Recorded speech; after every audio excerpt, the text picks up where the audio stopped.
so much, who is a good friend and colleague whose work I've admired for many years. I'd also like to thank a former student of mine, Jorge Otero Pilos, who received his BArch degree from Cornell, then got an MIT PhD with Mark Yarzenbeck, and is now director of your program on sabbatical.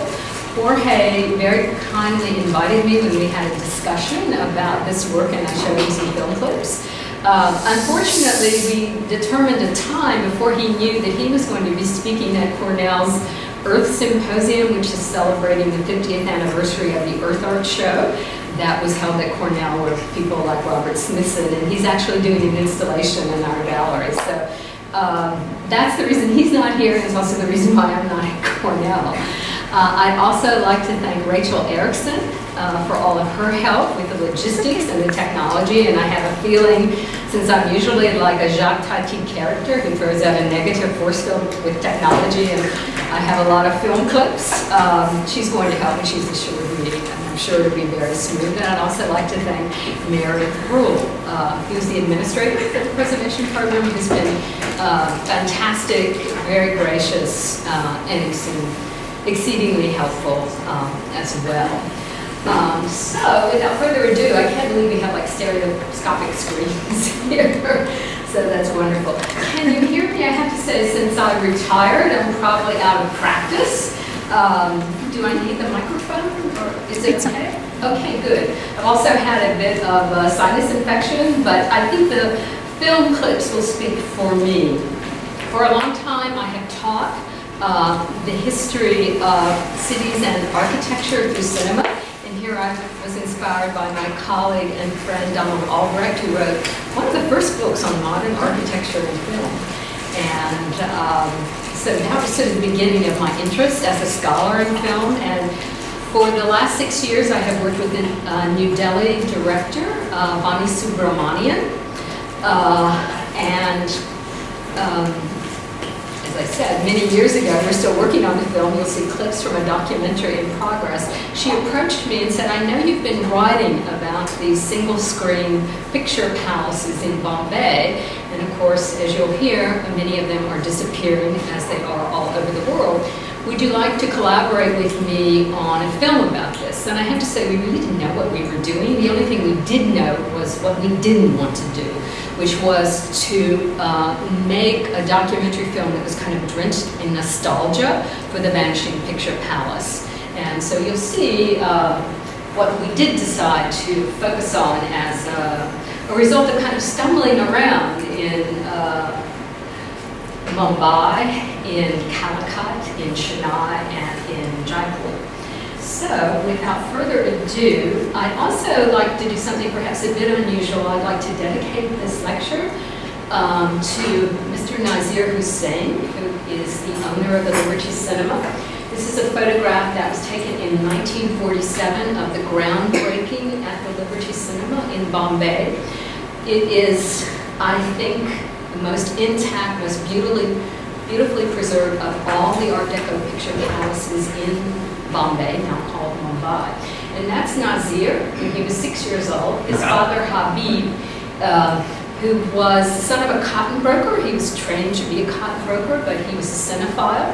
He started out with tent cinemas in World War II for the troops.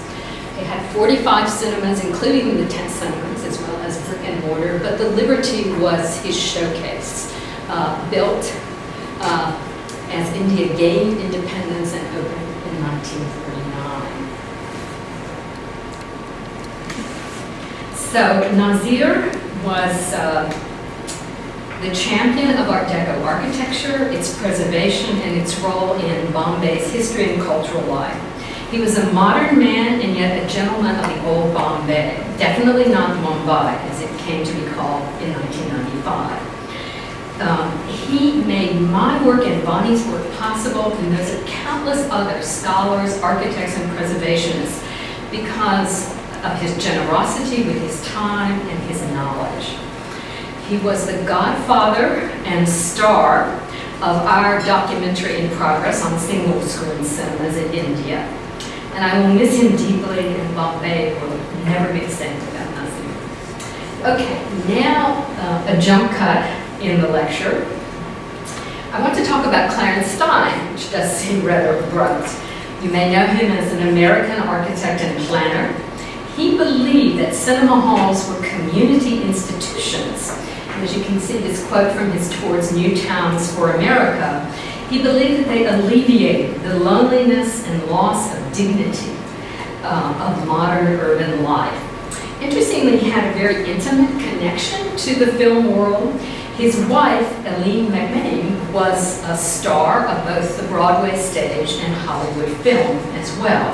And you'll find out as the course of the lecture unfolds that she even has a tie to Indian cinema halls as well. Thus, Stein knew cinema halls and the film industry very well, I would say intimately. And he designed cinema halls at the very heart of several of his planned towns in the United States, which began in the 1920s and continued through the 1940s. He was also a consultant for the first master plan of Chandigarh, modern capital city of the Punjab that was built after independence under the aegis of then Prime Minister Nehru. And he had been brought into this project by one of his proteges, Albert Mayer, who created the first master plan. And they proposed neighborhood cinemas in each of the residential districts in Chandigarh, this capital of a newly independent state that had been created by the partition of India and Pakistan. And as you see in the Greenbelt cinema in Greenbelt, Maryland, where Stein was a consultant, again, some of his proteges were involved with this, I was particularly fascinated by this photograph because it shows it, of course, as a cinema, but as you can see from the marquee, there was a Labor Day dance. And so these cinemas were at the very heart of the community or public spaces in these new planned towns.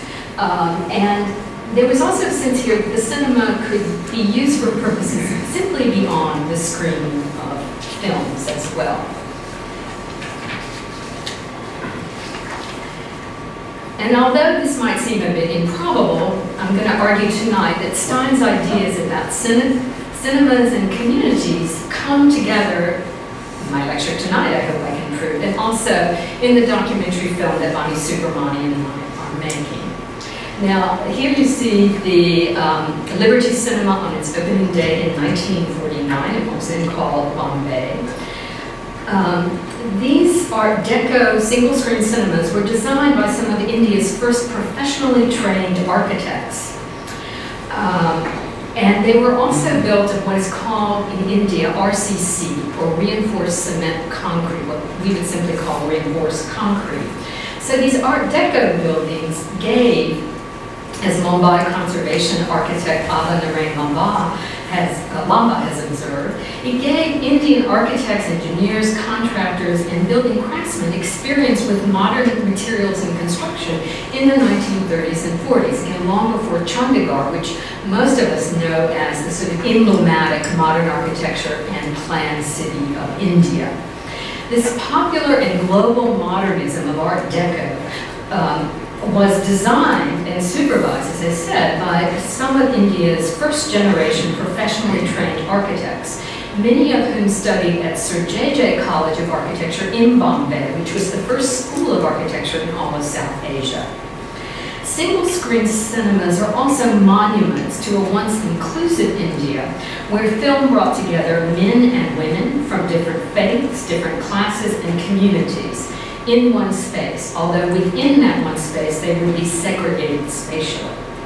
The Indian film industry first developed in the early 1900s with cinema that portrayed Hindu gods and goddesses, and these films were then screened in what we would call tent cinemas that would be erected next to the temples that had been dedicated to those gods and goddesses. So India has always had a very vibrant film industry. It wasn't overtaken by the films of its colonial masters. Today, India, and Professor Ganti, who is the expert on Bollywood film production from NYU's anthropology, I'm very graced by her presence today. India releases more films annually, somewhere between 1,500 and 2,000, than any other country in the world. By contrast, Hollywood produces only about 700 to 800 annually. Each year, Indians buy more tickets, over 2 billion in 2018 in the world. That's almost double the number of tickets that are sold for films in China.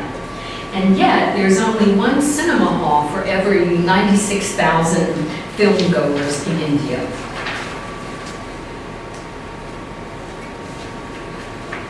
India's single-screen cinemas are shuttering at an alarming rate, 3 to 4% annually for many years now. While the multiplexes, which first came to India in the late 1990s once the economy had been liberalized and opened up to foreign investment, are expanding at a rate of 8 to 9% each year. In Mumbai, there are now only 70 of its once 130 single-screen cinemas still functioning. And I also questioned that figure a bit. And it's in a city where there are 150 multiplex screens. So you see the New Empire, closed since 2014. One of the same architects involved with the Liberty went on after the Liberty to an incredibly successful career as a cinema architect, W.M. Namajoshi. The Eros Cinema, which really is one of the monuments of Art Deco in cinema architecture, closed in 2017 and now faces a very uncertain future. It's maybe turned into a multiplex in the balcony area. It may have a department store or supermarket on its main floor, and it has an incredible decorative program that really does trace out the history of film, and that may be very much endangered as well. Recently in Mumbai, this new 11-screen megaplex opened at the In-Orbit Mall. And so this is interesting because even the multiplexes in the past couple of years have been struggling. You'll see digital platforms have really eroded into the film-going population that would attend either single screen or even a multiplex cinema as well. This was a story in the Mumbai Mirror from March 2013. The very provocative headline, "Can't Sell, Can't Survive, and Die." This is a situation for the owners of India's single-screen cinemas.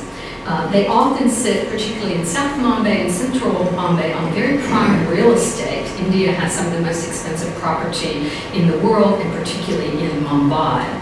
The law, however, requires, and I think it's just in Bombay, in the state of Maharashtra, that if a single-screen cinema has existed in a property, that the new owner can redevelop it, but they must continue with a single-screen cinema, which we may think as architects and preservationists and historians is wonderful, but it's a real disincentive to selling the property. Also, many of the single-screen cinemas in Mumbai, particularly in South Mumbai, but other more modest ones include income-generating retail and office spaces in their complexes. But however, some of the very, very long-term tenements may fall under the rent control acts that were passed in what was then Bombay in 1947 that froze rents at 1940 levels. So Nazir Hussain in the Liberty complex, he had some long-term tenants, and they might be paying 60 rupees or 120 rupees, which is about $2 for their retail or office spaces. Even before multiplexes appeared in India, as I said, by the late 90s, television and video parlors drew audiences away from the single-screen theaters, both the Grand Picture Palaces in South Bombay and more modest theaters in central Bombay and then the northern suburbs as well. And as you see in these images, computers came in, and now smartphones siphon off particularly young filmgoers. Many young Indians in the secondary cities and small towns consume films primarily through their smartphones. They've never been to a multiplex, much less a single-screen cinema.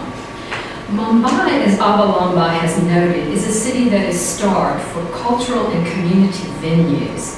And thus, the adaptive reuse of these single-screen cinemas could begin to address this very real need for its citizens.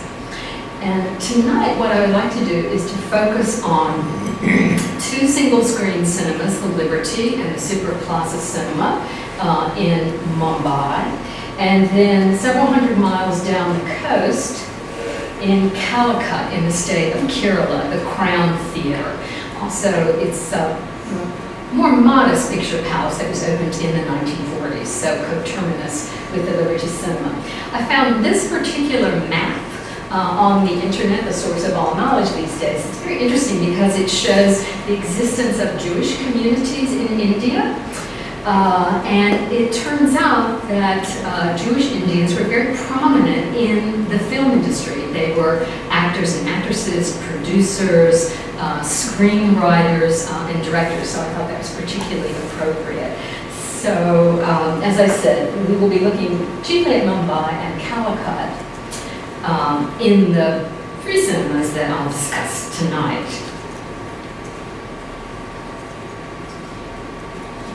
Now, the lecture tonight and actually our documentary film are about migrations. Film itself is a migratory medium.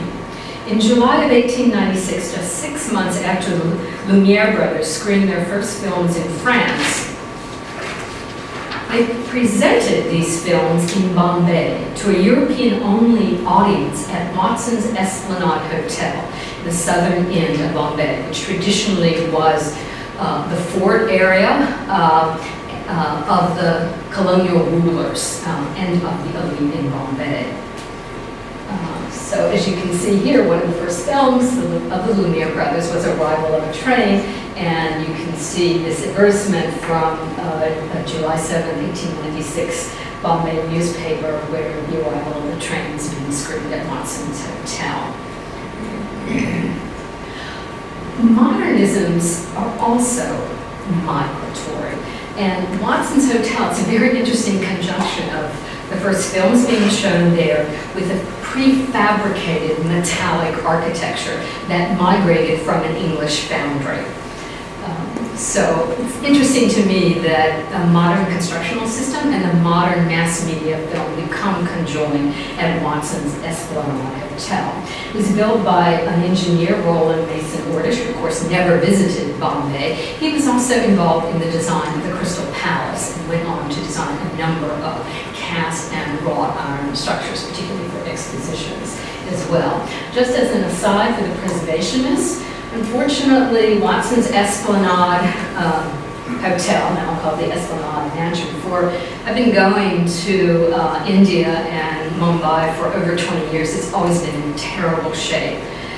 And it became a deadly building in 2005. You can see these falling balconies, killed 1 and injured 6. And then in 2018, a taxi was crashed. Fortunately, the taxi, while the driver and his passengers were not in it at the time. So this past spring, they brought in engineers, the municipality from the Indian Institute of Technology in Mumbai, and they recommended demolition of the building. The preservation community there has reacted very vociferously against this, and the fate of the building is now before Bombay's High Court. I'll just say as another footnote that when Renzo Piano made his first visit to Mumbai, his favorite building was this building. You can see sort of the connections to his and Richard Rogers' Bhojpuri with this exposure of the structural system of the building. So we'll see what happens to the Esplanade mansions. Modernisms are also migratory, as seen in Art Deco architecture and the decor, and this is the Theatre of the Liberty. It was originally a Canadian architect, so another migrant, M. Ridley Abbott, who was commissioned by Habib Hussain, Nazir's father. He unfortunately only lived to complete the first story of the Liberty Cinema. He was killed in an airplane crash with his wife. They'd gone off on holiday. And so his Indian colleagues, J.B. Fernandez and W.N. Namjoshi, whom I've mentioned before, carried on the design and completed the Liberty in 1949. The Liberty's materials and technologies were also migratory. There were imports of teak from Burma, white cedar from Canada, a sound system from Germany, and an air conditioning system from upstate New York. That is Syracuse, when Carrier Air Conditioning was located there. Other migrants are film goers. migrant workers from Bihar and Uttar Pradesh who come from their villages in this northeastern part of India looking for work in Mumbai are audience for the Bhojpuri films, their regional language, at the Super Plaza Cinema that you see here, the Palace Talkies, and other Mumbai cinemas. In fact, these Bhojpuri films have revived many of the single-screen cinemas that were in danger of closing. And our film owners, we discovered, their families were migrants. Nazir Hussein's grandfather was a cotton broker in the Kutch area who came to Bombay, the great cotton market. And as I said, Habib Hussain, Nazir's father, was trained in the cotton trade. He was sent to Macau. He was always a cinephile. I have to say, Nazir, he was more concerned with the architecture of the livers. He didn't really care about the film, but his father was the cinephile. And you'll see in this interview that Mani filmed with Nazir, it's actually in the preview theater, which was where Habib Hussain screened films from all around the world, as well as Hindustani films for a very select audience that included the Aga Khan, who was a close personal friend. So the wonderful pictures of Nazir as a young boy in a sort of howdy-doody cowboy short on the lap of the Aga Khan. Okay, so now I'm going to let Nazir narrate his own story of the history of the Liberty and his family. And as I said, you'll see him seated in the preview theater at the Liberty. And press the arrow. By the end of World War II, every cinema in South Bombay was screening English product. It may have been from Hollywood, it may have been from Britain, wherever, but the language was English. By that time, there was a crying need for an outstanding cinema to show Hindi pictures, Hindustani pictures. And Liberty filled that void magnificently.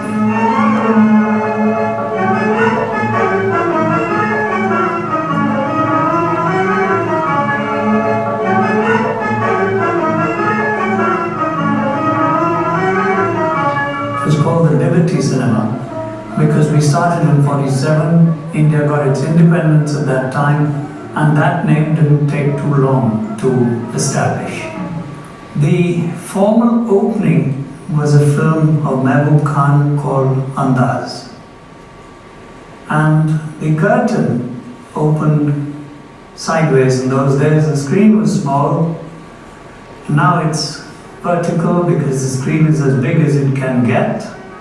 There were ribbons tied across.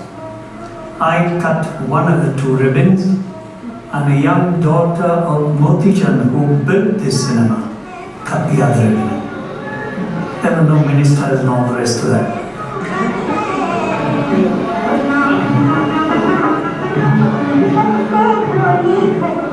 The Bombay Hospital, which is next to us, they used to complain that, our premieres would be very noisy. But they used to have strikes, far more noisy than our premieres. They said it would be a good idea if the cinema moved. And my father was telling me they think we're on wheels or something like that. It may surprise you, but the biggest run we had was much later, in the 90s. And the film was Hum Aapke Hai Kaun. The Gujarati family that made the product said, we love your cinema, we've got this picture, and we're prepared to make this the main cinema provided you change the sound system. So that sounds fair. My sound system change is going to cost me 10 lakhs of rupees. And what do I do if your picture bombs? And they said, we'll buy the equipment from you for the price you paid for it. And that was a handshake, it was never a contract. And there was no looking back. We ran full for 44 weeks. Our most famous patron was M.F. Hussain. He fell in love with Madhuri Dixit on the screen. He came and saw it 50 times. and when the music came on the screen, he would start dancing, and everybody would start screaming, and it was part of the fun and game.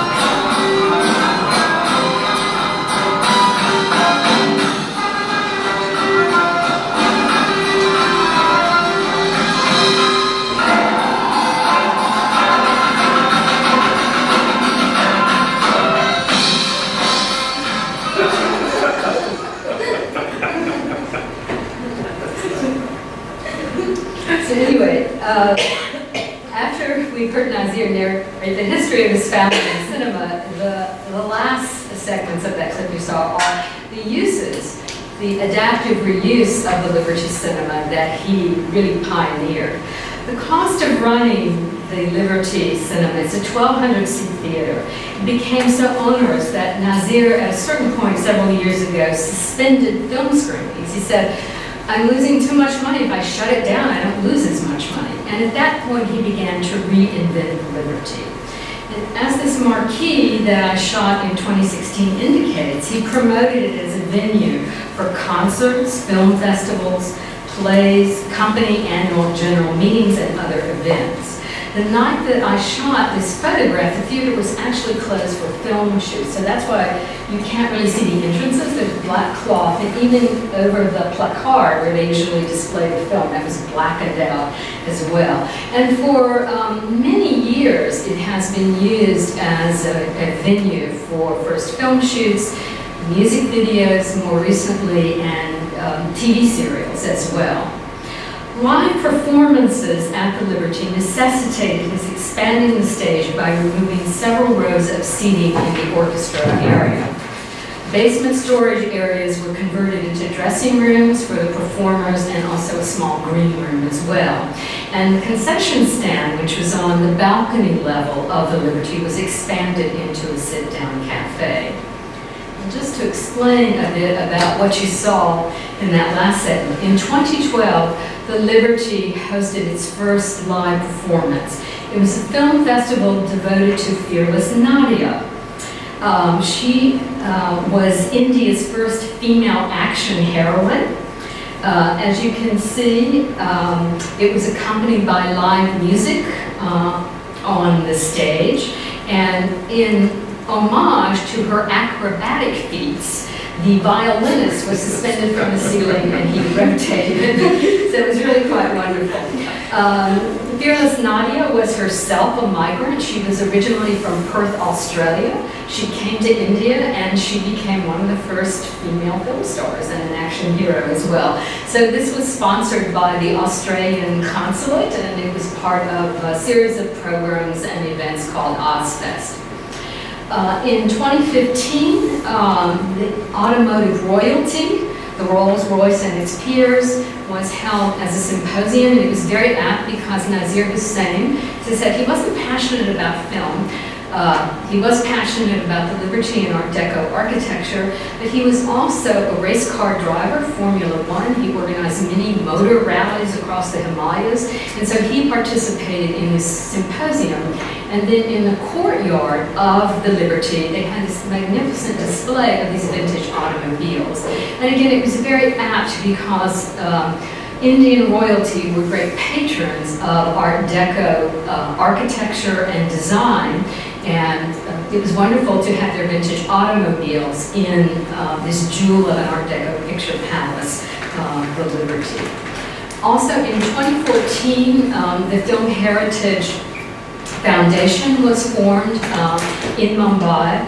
Almost all of Indian cinema, a huge percentage, you probably know, Professor Gandhi better than I, has been lost. And so fortunately now they're trying to preserve what little remains.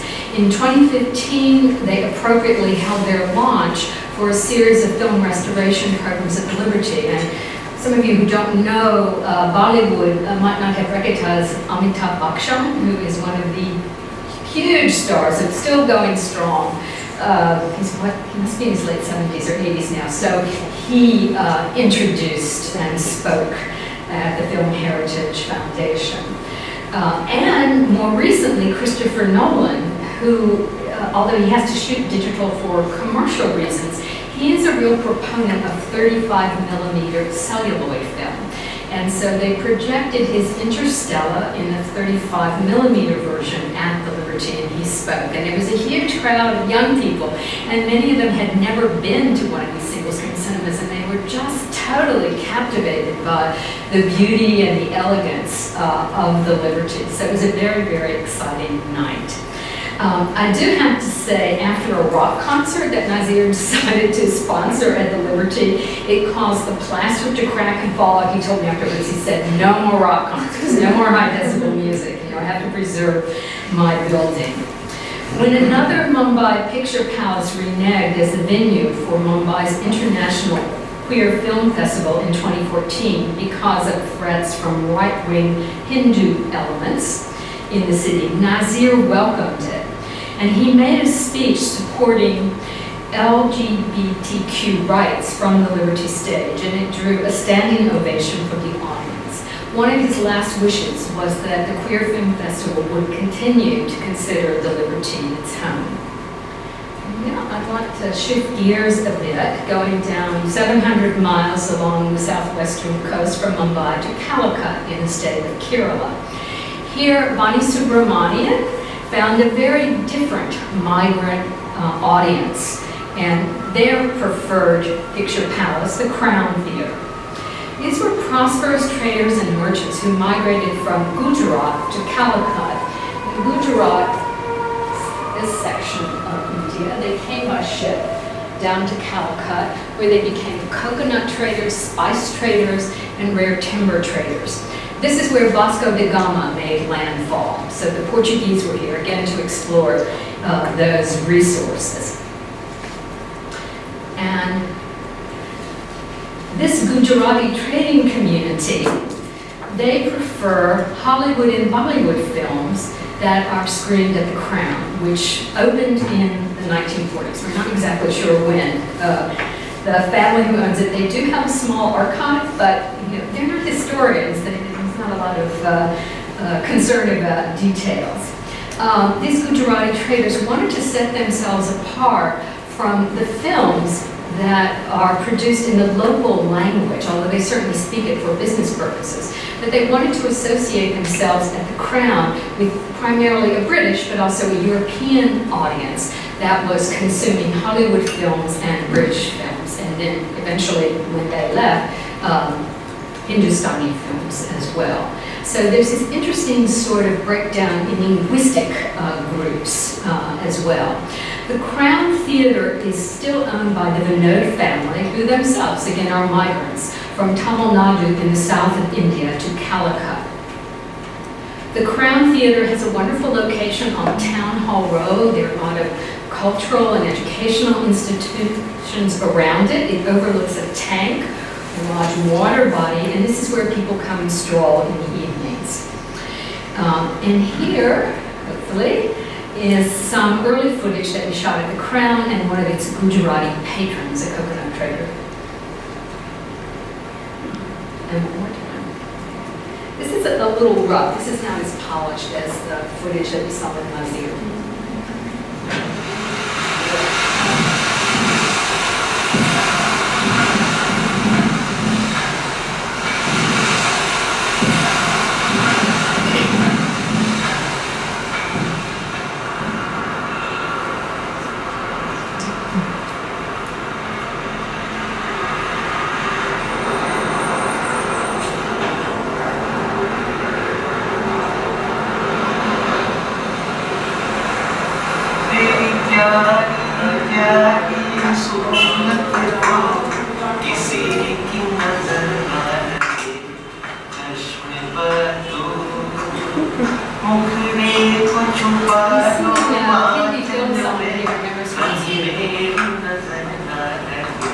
Talking about movies, Hollywood movies used to seen in Crown Theatre. But during that golden era, my mother used to watch all the new movies released on Fridays. She used to go in a cycle rickshaw with her friend, or she used to go alone. Or if my father used to accompany. My father used to actually like English movies. And I like both. My mother used to, when I was small, she used to take me home. Jis Desh Mein Ganga Behti Hai was the first movie in 1961, which she said that I have seen the first movie. तेरी प्यारी प्यारी सूरत को किसी की नजर ना लगे चश्मे पर. Oh, that is lovely. Thank you. आपके आवाज में मिठास है बहुत. That's Bonnie's voice. She has this beautiful plumbing accent, so she does all the voiceovers for our film. I should say we filmed that segment in his coconut trading house, and the noise you hear in the background, they're sorting the coconuts, and it's also very appropriate because coconuts are often used at the beginning of a film shoot. It's part of a ritual there as well. So Bipin and his family's coconut trading business have a tie to the film industry, apart from being film goers as well. These are all vintage photographs from the Vinod family, the owners of the Crown Theatre. And here I was absolutely thrilled when we saw this image. It's mostly women and children, which is interesting, and it was interesting when Bipin said his mother used to go alone to these films, which is very unusual, even today, for women to be in the public space by themselves. But in the background, you can see a placard for The Man from Laramie, which starred Jimmy Stewart. So I was just, looking on Wikipedia, it turned out that Aline McMahon Stein had a role in The Man from Laramie. So Bonnie and I, we've been very generously funded by the Clarence Stein Institute. And so, boy, in my proposal to them, I wrote the fact that this film was screening in the 1950s at the Crown Theatre as well. So, very grateful to the Clarence Stein Institute for their help with the film.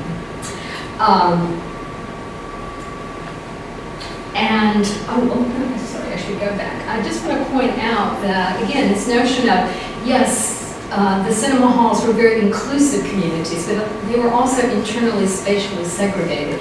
So the staircase leading up to the balcony area seating of the Crown Theatre, there was a special entrance for women and children. And then you would have single men who would sit on the ground level, apart from families and apart from women and children as well. And still, in Calicut, we found theaters where there were special waiting areas and ticket lines for women as well. So women have to be protected in the space of the cinema itself from the kind of rougher trade of young men that you get in the cinemas on the ground floor. Just to speak about the architecture of the Crown Theatre, I think it really is in dialogue with the traditional vernacular architecture on Gujarati Street and in general in Calicut, with the steeply pitched roofs, the balconies, the verandas. And it's interesting that the lower level is very much streamlined Art Deco, but then as you ascend to the balcony level, you have the steeply pitched roof. And so, again, Art Deco is a very malleable architecture that can absorb traditional forms, materiality, and craft, which is very important in India. I should also say the Vinod family has a real sense of history.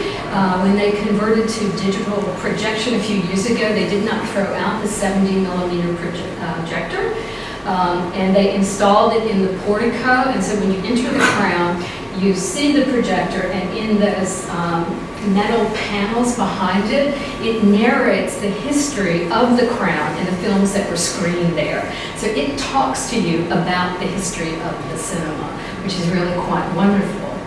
And as you saw in the film, this is another one of the Vinod family's photographs. The Ten Commandments ran there, the one with Charlton Heston, and it celebrated a golden jubilee. And this group photograph of the two Vinod brothers, who were the founders of the cinema, this is all of their staff. It's interesting, they had women staff members who assisted the women patrons as well. And this is very unusual. I mean, they were called Golden Jubilees, a 50-week run. Today, a 3 to 4 week run of an Indian film, a major film, is considered a success. And then it's after that, soon after release to cable television or digital download platforms. And in part, that's to prevent piracy, which of course is still a huge problem in the Indian film industry as well. Okay, and about 6 or 8 years passed, the Crown, in response to competition from the multiplexes, again, that were beginning to enter into Calicut, upgraded its facilities in terms of air conditioning, digital projection, a better sound system. This theater sits right in front of the railroad tracks, and some of the older patrons said, yes, we remember when the trains would come through, the theater would shake and it would be difficult to hear the soundtrack. So that's no longer a problem. They improved their offerings in the concession stand, and then it was renovated into a duplex that together could seat 348 people. And that was very good because before they had to screen either a blockbuster Bollywood or Hollywood film, and now they can screen them simultaneously. And so this is very much in response to their audience demand. One of the Vinod cousins, they inherited the theater, these two cousins from their respective fathers. He again is a real movie buff. He loves Clint Eastwood. When we interviewed him, he wore cowboy boots the entire time. And there are vintage film posters, primarily of Hollywood films, that line the lobby of the Crown Theater. Okay, so now we're going back to Mumbai to look at a very different type of single-screen cinema. This is a super plaza cinema. It was built sometime in the 1920s. I don't know the architect, if there was an architect involved. It's located on Grant Road, which is the traditional entertainment and red light district of Bombay since the late 19th century. Now, the brothels really don't exist there as much because cell phones, mobile phones, have eliminated that need. But still, there's light industry here. It's a working class, lower middle class neighborhood. And Super Plaza was struggling, again, with competition from various media platforms and the multiplexes. In the 80s and the 90s, because it was so run down and in disrepair, it wasn't able to get the first run of the Bollywood blockbusters, so they began showing what they call in India sexy films, which are sort of, would you agree, mildly pornographic films or soft pornographic films. But then Manoj Desai, the owner of the Super Plaza and several other cinemas throughout Mumbai, he began to notice that the Bhojpuri film industry, again, the language that is spoken in Bihar and Uttar Pradesh, it was growing, and there was an audience for that in these male migrant workers. And some are very young, but some are older as well. And so screening Bhojpuri films has brought several of these single-screen cinemas back. He also owns the Palace Talkies as well. So let me show you this clip. It's sort of an impressionistic collage of the Super Plaza Cinema and its patrons, with Javier, young man who's become a protagonist in the film, Uttar Pradesh, and Fareed, Mohammed Javier and Fareed Sheikh. You'll see them in an interview after this. She likes reflections, but Bonnie doesn't like it when I say, oh, it's another one of the Bonnie reflections. She's like, what do you mean? I don't know reflections.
And this is Housefull Hindi में Muhammad और Jaffar. समझा कि कोई बहुत बड़ा actor आता है तो जैसे हमारा सलमान खान, शाहरुख खान, लेकिन भोजपुरी में कौन सा नहीं लगे 99% का हाउसफुल जाना ही चला।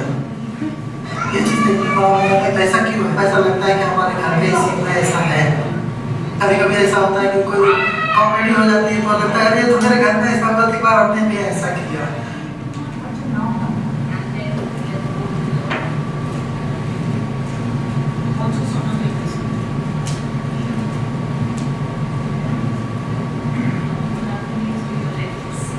If all goes well, we'll hear from a more in-depth interview with Javier and Farid. Do I have to press this thing?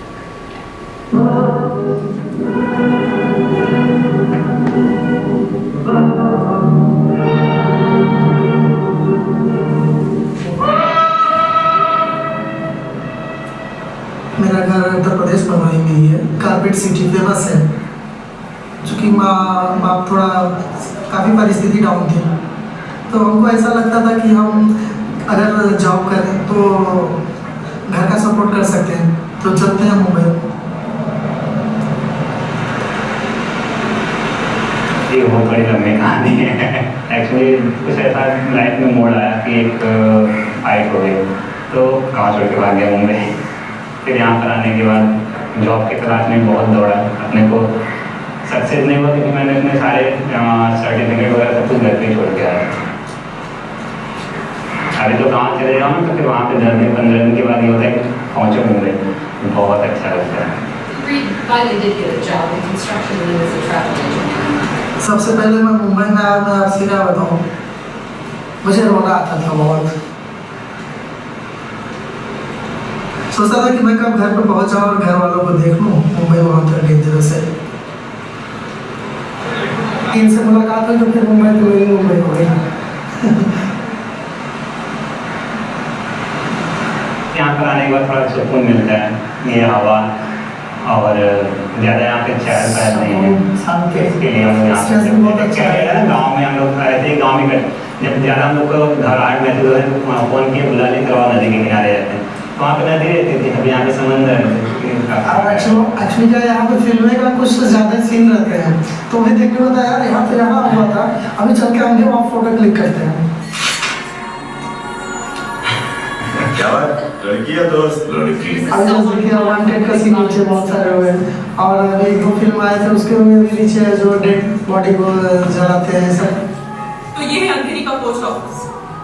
तुमने तो कहा था तुम यहाँ नहीं होना। यहाँ पे वो बैठा था तो क्लिक किया, वहाँ पे वो हुआ था यहाँ पे क्लिक, बस इसकी वजह से थोड़ा चलो वहीं चलते अच्छा लगता है। फोटो का शौक इनको ही ज़्यादा है, मुझे उतना नहीं है। मैं तो बस ये बता रहा हूँ, नहीं नहीं ये जबरदस्ती, हाँ भाई निकालना है, भाई निकालना है। So that's Javier. He's in these Bollywood and Bhojpuri film star posts. Shahrukh Khan, right? This is when sometimes I had a little problem in advancing, Rachel. Do you need to go to the next slide? But see, sometimes what I had to do was to escape to the Okay, great. There we go.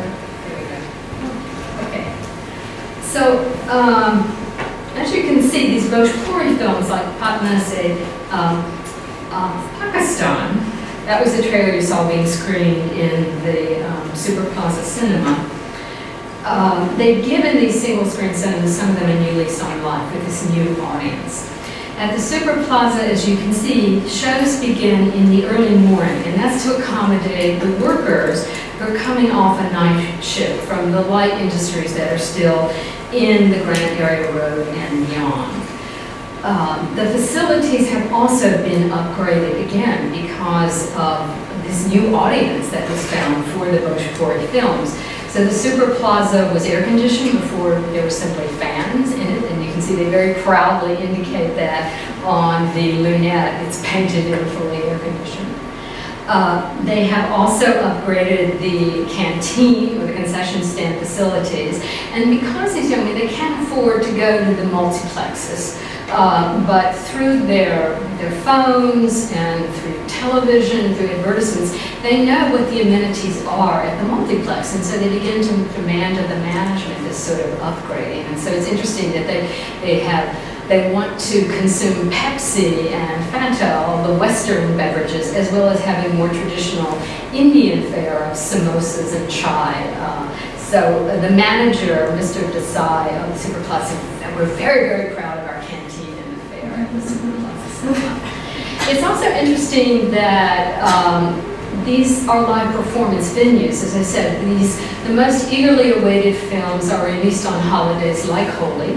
And the actors make live appearances at the cinemas, and the management also raises the ticket prices during that time as well. So this was a photo, I don't know if Fareed took this photograph or not, but this is Mohammed Javeer with two of the Bhojpuri film stars. And so they would lip sync to songs and maybe dance on the stage. They pose with their fans and also sign autographs for them as well. So in many ways, these cinemas screening Bhojpuri films become homes away from home for this migrant population. Again, it's very important. They hear their language spoken, they're admits Bhojpuri speakers as well. The scenes remind them of their village lives. I mean, in one interview, Javeer told us, he said, I really don't relate to these Bollywood films because there are relations between men and women here that we can't possibly participate in. We come from a conservative society, and now so many of the Bollywood films, they pride themselves on having overseas locations like Las Vegas, New York, London, Johannesburg. He said, we can't aspire to that. It's a fantasy far beyond, our expectations. And so we prefer the Bhojpuri films. And they are affordable, although it's still a luxury for these migrant workers. A seat in the balcony, again, which is the preferred seating area, is 70 rupees, is about 98 cents US, and then the stall, which is on the ground level, 60 rupees. So that's about 84 cents, something like that. I'm also fascinated by the rules and regulations that were either painted or posted here, and it reveals sort of the darker side of these cinemas that cater to a migrant and Muslim population.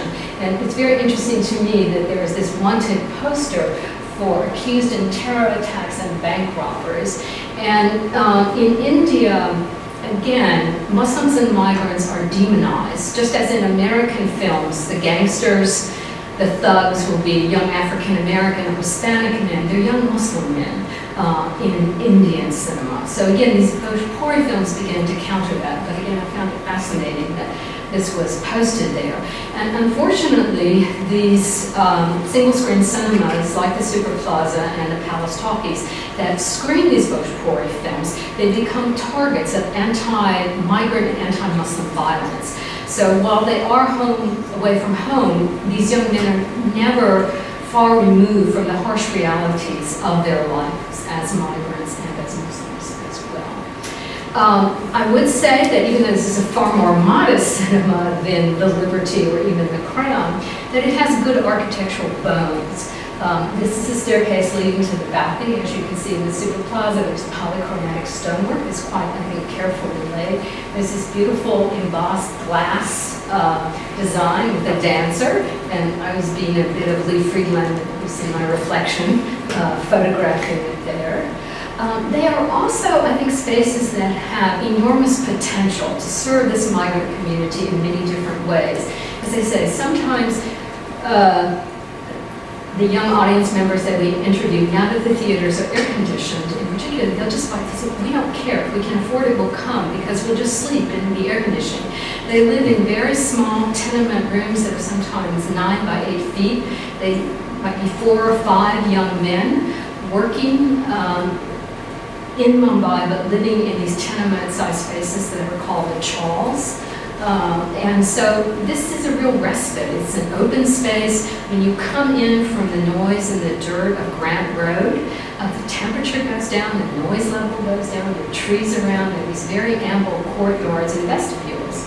And although it might seem, admittedly, a little bizarre, Bonnie and I started to think about our film as a catalyst for design charrettes that would include architecture students, preservation students, planning students, and also members of these communities in India.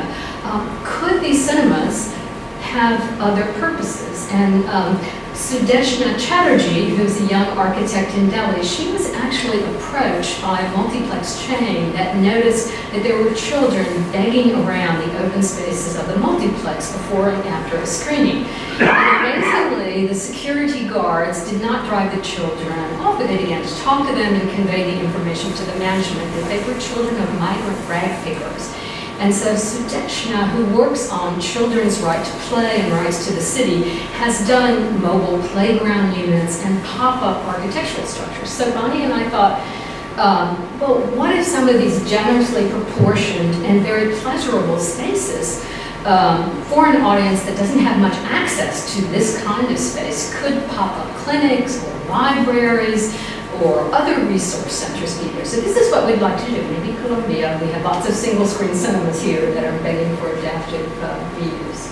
And it's a worldwide problem. Your own Paris theater closed this August. It was the last single-screen cinema in New York City. And Andrew told me that Netflix is considering taking it over to screen their limited release films before they go into digital download. Vanya and I don't know if we'll ever do this. We can raise the money to bring the story to the United States, particularly the New York, New Jersey, and Long Island neighborhoods. We found very interesting showman, Sagar Ganasegaram, who is from Sri Lanka, a real film buff. He has rented a number of single-screen cinemas in Long Island and Queens. He lives in Queens. And he claims, I have to do a bit more research on this, he was the first to screen Indian films in the New York City metropolitan area. So he took us to one of his favorite theaters in Hempstead, Long Island. As is often the case, these are converted into churches. So there's an African-American community that converted the Calderon Cinema, which was a single screen, it was built in 48, 49, into their place of worship. But you can still see the architectural DNA of the theater. The single screen has been converted into their major sanctuary. And it was converted in the 90s into a 7-screen multiplex, and that's when Sagar began to screen films there. And just by dint of doing a little research, I found out that William Lescaze, very famous modernist architect, was actually the designer of the Calderon Theater.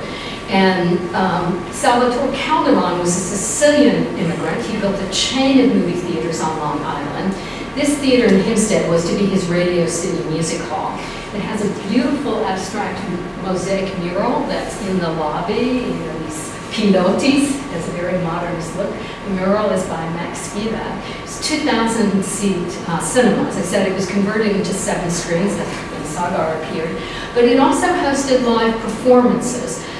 It became a very popular venue for bands like Aerosmith and the Grateful Dead, and their accounts on the internet of people calling and going there. So Sagar got so excited because some of the multiplex theaters on the upper story are still intact and the church rents them out.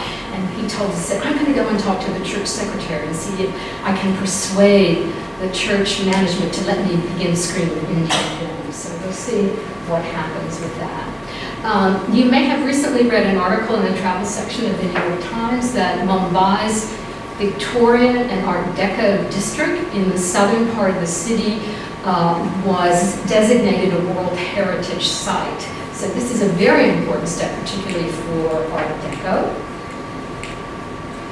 I would also say it's a hopeful sign. I mean, I have to say Art Deco is often treated as the stepchild of modern architecture.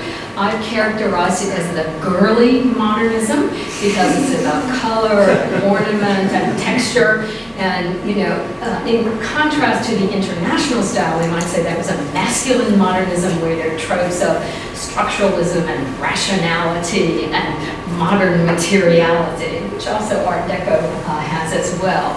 Paul Goldberger once wrote of the Miami Beach Art Deco district that it's an architectural mongrel. It's, you know, one part international style Puritanism and one part Art Deco indulgence. And I think still in many circles of high modernism, it's not so seriously regarded. So I think that has to change. As I said, the World Heritage nomination and then designation were extremely important steps, and the Art Deco was included in it. We'll see if it does raise awareness amongst people in India and Mumbai in particular, and if government funds begin to flow.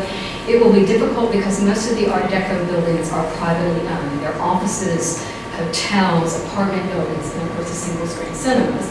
Other hopeful signs are that both Indian photographers and Western photographers like Catherine Ubigan here in New York City have done these wonderful photo essays on the single-screen cinemas in India. And she shot the preview theater of the Liberty, where you saw Nazir being interviewed, and the Naz, which again is now closed, which was another theater that Habib Hussein owned as well.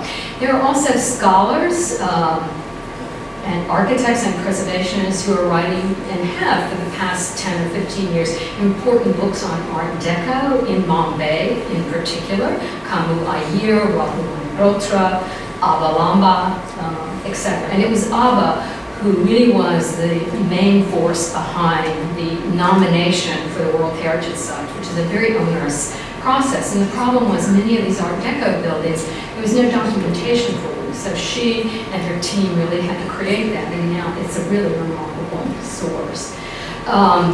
Bombay and the city as a whole, and South Bombay, it faces an existential threat to its people and its built environment. You may have seen this recently in the New York Times, that the projections in terms of rising sea levels are even more catastrophic and alarming. Most of Mumbai will be underwater, they project beyond by 2015. So the notion of making resilient architectures and infrastructures has become particularly important. And here, you know about the toxic air in Delhi at the moment. The city is really ground to a halt. Some of that pollution comes from demolition and construction debris. And so it becomes particularly important, as Brenda Somaya, who some of you heard speak last week, that we understand older buildings as real resources of embodied energy, of labor, of materiality, of structure, and of purpose. So surgical and careful preservations and adaptive reuse to give older buildings new lives. You saw at the Liberty, and the potential perhaps for places like the Super Plaza Cinema become increasingly important. So after that alarmist slide and discussion, I wanted, as they say in Bollywood, the film isn't over until you have a happy ending. So you should perhaps have a happy ending. The Liberty is what has the past 10 or 15 years been called performative architecture. I'm not sure what exactly that means, but I have seen it in action at the Liberty. It has a very simple, rather magical light show. They're colored incandescent bulbs that are behind these plaster reliefs and other plaster motifs in the theater. And the lights go from a white light to a yellow light to a pink light and to a red light. So even before the film is screened, the building is performing for the audience. And so the audience begins to think of themselves and to project themselves into the film. So if this works, I may need Rachel's help to show you a clip from a very popular film. Ooh, my screen's gone black. Sorry. Oh, you just touched it. A 2001 film, Dil Chahta Hai, which means the heart yearns. And we see this wonderful sequence that was filmed in the Liberty, a young couple that goes in, and they begin to see what seems to be their love story played out in the cinema. And it's an homage to the Art Deco picture palaces like the Liberty, but also the films from the 40s and 50s that were first screened there as well. Thank you.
me. What are you pursuing?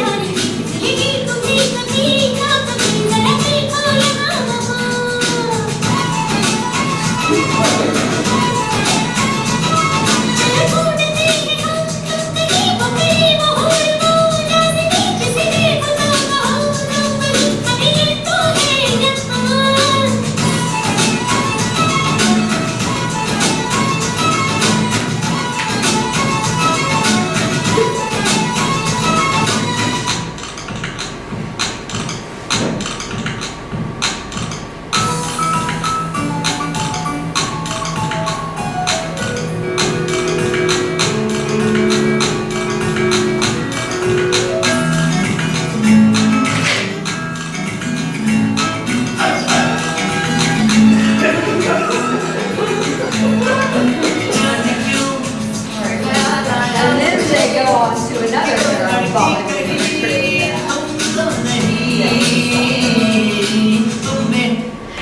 So anyway, what I'd like to say to end is that Art Deco architecture, single-screen cinemas, and Hindustani film, later called Bollywood film, have really been intimately intertwined. And I think in the same way that Bollywood films, many Western audiences, they find irrational, it's a hybrid, it melts all kinds of filming genres. And that, I think, in an architectural sense, has also been applied to Art Deco as well. That it's not the proper, it's not the pure modernism, it's the early modernism. But the two, I think, come together in really wonderful and delightful ways. So Bonnie and I want, when we finish this film, to give particularly Western audiences the experience of being in Indian cinema and watching either a Bhojpuri film or a Bollywood film. So I hope at least we'll be able to do this tonight. Thank you so much.